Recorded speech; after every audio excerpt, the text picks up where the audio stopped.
What's up, Gotcha Gamers? YouTube here, and sorry if my voice sounds like this because I am sick. I am down bad sick, and the next few videos will probably sound like this. Sorry about that. Anyways, today we're talking about, as the thumbnail and title suggest, does Silverwolf suck now? Is Silverwolf worth your time and Jades to spend on to get her on the current banner, or the banner coming up? Is she good for your account anymore? Like, what is the value of Silverwolf now? And the reason I'm making this video is because I saw Gotcha Smack make a video talking about Pela being better than Silverwolf, and I don't necessarily want to break that down more. I kind of just want to talk about Silverwolf as a whole and why I think she's being power crept. I just want to get off the gate here and say I don't think she's bad. I think she's still an S tier character. I still think she's up there with the best characters in the game, right? Because she just does a variety of things, right? But I do want to talk about how I think she is going to be power crept, some better options you could run for, and why I think that she might not be as good as value as you might think with the current banner. You know, she once was the queen of the game, the best character in the game, and I don't think she holds that position anymore, and we're going to get into that now. So, the number one reason why I think she's getting power crept is the release of new characters. Now, I'm not saying like the release of new agility characters, the release of new buffers, debuffers, supports, anything like that. I'm talking about the release of characters in general, mainly the release of more DPS typings and more DPS characters. And the reason I say this is because the more DPS characters we release of different typings, the less relevant she becomes as far as making that mono team, right? Or making a team to be structured around that, right? Because the more characters we have in the game, the more typings we have, that means she's not really needed on that team anymore, because there's probably going to be someone on that team that can do a better job than her on that team than what she can do, right? Her whole main thing is changing the enemy's type. And if you have, you know, full teams that you can build around, let's take Argenti for example, right? Argenti can be used with Argenti, Hanya, Natasha, I guess, for like a healer, or a Link as well. It really doesn't matter right there, right? Because, I mean, you get a little bit of extra toughness, but it doesn't matter in the grand scheme of things, right? Because you get these really good characters in these categories that can kind of, like, I guess, outshine her and, like, kind of take away, like, using her skill point to make that typing that certain thing, right? Now, I completely understand the case you might bring up of her being, like, really good for free-to-play or, like, really early game accounts, right? Because she does have that variety of being able to change the typing of the enemy, whereas, you know, if you're just starting the game, you might only have a couple DPS characters. She might be great for your account then, but I guess what I'm trying to say, this is more towards, like, I guess, late game players and players that have been playing the game for a while since release or the past couple months, and you have a couple built-up DPS in your account. She really becomes less and less relevant the more time you play in that aspect alone of her changing typings, and that's the main thing, right? That's her main shtick, right? Is changing those typings, like I said before. But let's go ahead and talk about what is she left with. If she can't change typings, what is she left with? Because this is where her variety in her kit really comes in, I think, kind of save her a bit. To make her, like, not dog shit dog water and you're still able to use her, let's talk about what she has left. So what she has first is she still has the ability to bring down a type resistance on a character, right?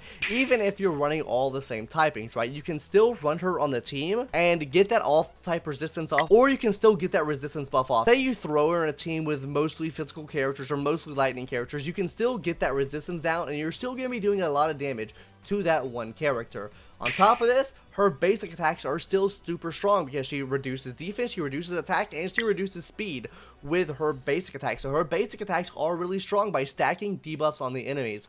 And depending on the team you're running, the more debuffs you have on the enemies means you could possibly get more damage out on those enemies as well, because like something like Good Night Sleep Well can play very well into this, or play very good into this. And when we have future characters come out, let's cough 1.6, maybe that Hunt character that's imaginary named Dr. Ratio will be really good playing with debuff. So I think that she plays really well with him, or she will play really well with him. But that's good, right? She does all type resistance, and she also does, like, her bugs or whatever with her basic attacks, or really any attack you want to use with her, right? But let's now talk about her last shining star, her ultimate move. Her ultimate move is really good because, number one, it does a lot of weakness break to one enemy, and on top of this, is doing a pretty massive defense shred as well. That's going to be 45% for 3 turns at level 10.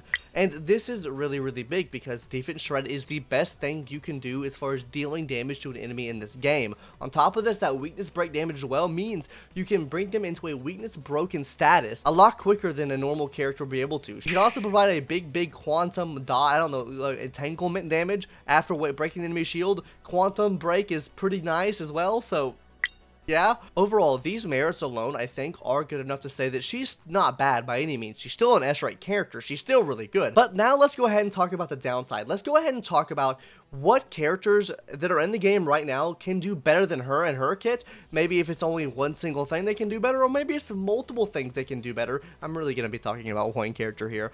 But regardless of that, and then we're also going to talk about how she can be power crept in the future, or ways that units could be added to the game that actually power creep her, right? So let's go ahead and talk about Pela right now. Pela is, I think, the strongest contender of like competing with Silverwolf, and I think Pela in a lot of situations can actually be better than Silverwolf, and let's go ahead and talk about those reasons now. First of all, Pela can do a defense down on all enemies of 40%, which is 5% less than what Silverwolf can do to one enemy, but Pela does it to all enemies. Also, Pela's ultimate's a lot easier to get back up if the enemy's debuff for any reason, right? So say the enemy has any type of debuff on them, her ultimate's going to be a lot easier to get up. Now, while her weakness break is technically less on a single target, she does 60 weakness break to each enemy she hits, meaning if they're all weak to ice, she's going to be dealing, 60 weakness break to all those enemies. 9 times out of 10, all enemies are not going to be weak to one thing, right? Which is where I think Silverwolf excels at, is that weakness break on a single target, and really being able to focus on a single target. But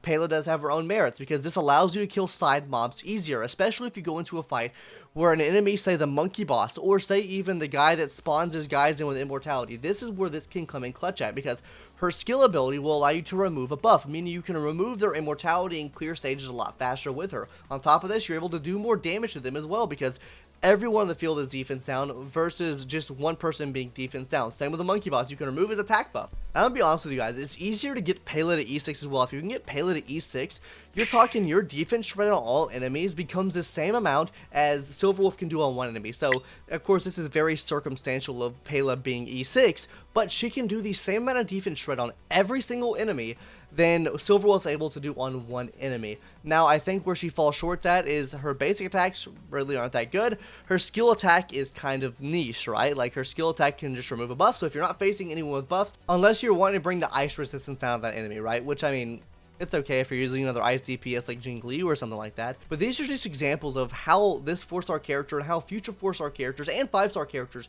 can kind of power creep Silverwolf, right? If they can do AoE attacks on the same level as her ultimate does, and just like defense down and shred the whole team, really the only thing that Silverwolf has is, first of all, her toughness break on a single enemy, and on top of this, she's also going to have, I guess, the bugs she puts out in each one of her attacks, and in those niche scenarios, like I said, if you're an early game player and you don't have many things, then obviously, like, her typing changing will help you out a lot as well. But yeah, these are just some reasons how I think Silverwolf is getting power crept. I still don't think she's a bad unit. I still think she's S tier. Defense shred's amazing, even if she's doing it to one enemy. I just think she's stronger and more oriented now towards early game players' accounts and free-to-play players' accounts that don't have many DPSs on their account, versus like later game players and maybe people that spend some more money in the game and have more DPSs.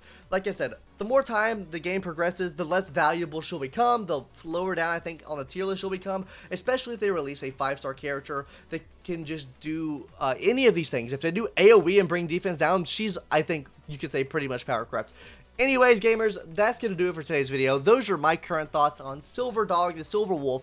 Let me know what your guys' thoughts are in the comments down below. If you think I'm copium with my takes, or do you think this take is a good take, and maybe people should not be summoning for Silverwolf because she's not as good as everyone makes her out to be at higher levels. Anyways, that's going to do it. See you guys later. Bye.